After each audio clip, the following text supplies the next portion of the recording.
Oh, we're going into Woodtick. Don't go on that bridge. There's like, don't. Oh. I just like this bit because the player always feels like they've done something wrong. Right, without knowing it. Yeah. People like would actually go back and try and play this again to try and not get caught by him on the bridge. Yeah, Largo LeGrand is named after where I grew up. Largo? Oh, yeah. Key Largo? No, I grew up in LeGrand, Oregon. So that's where I got his name. Where'd the Largo come from? I don't know. I always liked how he started out with a whole bunch of money. So you kind of thought he had a bunch of stuff, and then it all like completely goes away at the very beginning of the game. That fit into the running theme of mean, cruel things that we enjoyed. Give the player a bunch of money and then take it away and then from just them. take it all away from them immediately, yeah. I just want to say how good looking Guiver's hair is looking in this game. He has a new stylist in this game. Look how big his eyes are in the... Okay, sorry. Wasn't the money thing inspired by just how much time you spent in the first game having to get money? Like it was a really big thing. Like, oh, you didn't have any money and you had to go to the circus and get a job and all that. And Right. it's like, And this time let's start them off with tons of money. More money than know what to do, and then we're going to take it all away. Woodtick. Okay, here is the big premiere of iMuse.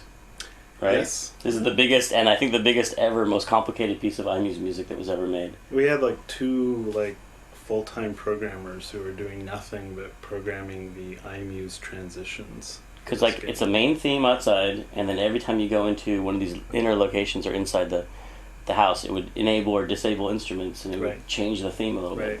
Right. Yeah, no, iMuse was absolutely amazing.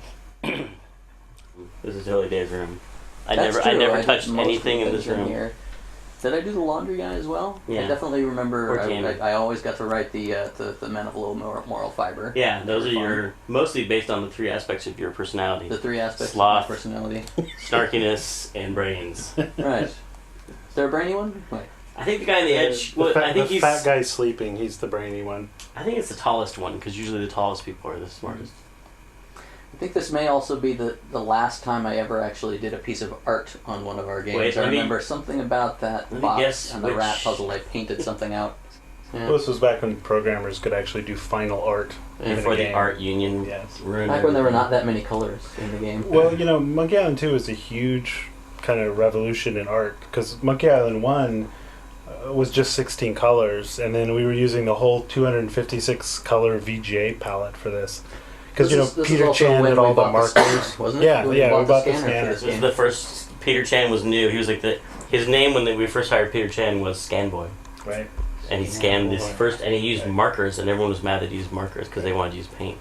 And we wrote that program that after the scan came in and all the colors, it crunched the colors down to the 230 because we had to reserve the upper 32 colors for the characters and sort them all. And yeah. Uh-oh. I think some separate ones for the UI, too. Yeah, there were 16 colors for the UI, and then there were 32 colors for the characters, and then the rest, I think, were reserved for the backgrounds. Yeah. Remember color cycling? Oh, yeah. How awesome that seemed at the time. It was magical. It's the best way to do waves laughing at a beach. Waves at laughing any at sort the of beach. frame rate hit ever. I still use it daily.